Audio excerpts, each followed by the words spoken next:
Yes, so na waka jo. Egbe na mma eje egbu ndị ilo. Yes, so na utet grade ye. Akachukwu 8th grade Umuokpu kingdom. Yes, so uza nwata meye. O 10 years ka ebe go this year. Oduru ebe a.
Akachukwu Umuokpu village Awka. I celebrate Oriri Umuokpu. Oriri Akwaliomumu Umuokpu. I can celebrate. Akachukwu 8th grade. For my 8th grade. I na-enwe obi aṅụrị. Oriri akwali unu ya abụ age grade dị iche iche aka na be set ibe ndị ọbụla na-abịa na-eseti kanopi ba ebe age onye fọlụ ebe a ka onye ahụ eje seti kanopi ndị ahụ ndị ụlọ anyị tọrọ ndị ahụ ndị ụlọ ga-abata ọfụ kanopi badiva n'ọbụ ka esi wele eme a na-akpali amụ na-enwe obi ahụ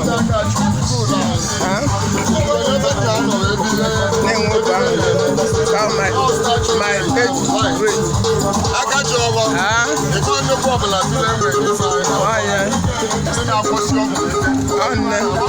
na-echebe anya ịfụ ebe a bụ age grade dị iche iche ị na-ahụ n'afọ n'aka na-eseti ibe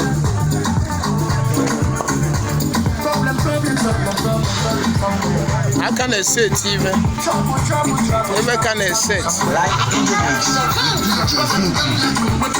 ọnụ na-ezi anyị na-abụ eze nwanyị ugogbo oyibo na-abụ gị ka ọ na-eme nke ọma ala anya anya ka anyị na-ekwu n'ibe a nwere nke anyị anaghị eme unu na-ahụ na awụ eze nwanyị ugogbo oyibo ka ọ na-emekwe nke ọma anya na ọ bụrụ sọ ọlụ eze nwanyị ka ọ na-alụ ọ nwere ọlụ aka dị iche iche ma decoration invent planner ọ na-emeche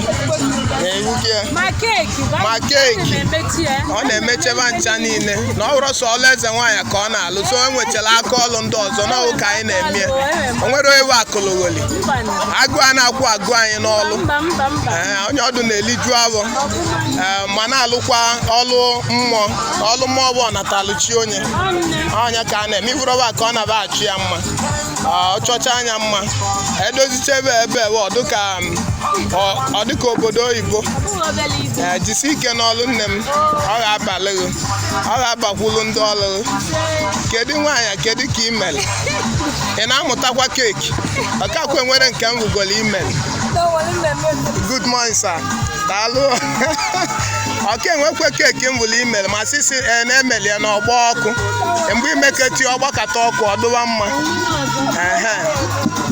ngwa jisi n'ike a na ife niile na-aba aga n'anya na onye bụ otu ụlọ Umuokpu bụ olili Akwaliomumu Umuokpu onye ka a na-aba eme ibe nya bụ ibe anyị na-ekwu nna anyị na-abụ na nnukwu olili ka ọ na-abụ age grade ma ndị ichie onye ndị ọbụla a na-eseti kanopi enwechakwula ebe enyechara ndị ọbịa ndị ya bịa nọnyere anyị iji kwado ibe anyị na-eme iji bụ na ọ na-aga anyechelu ndị ọbụla ọnọdụ nkeba na isi n'ọnya ka ahụ na age grade bụ Akachukwu age grade Umuokpu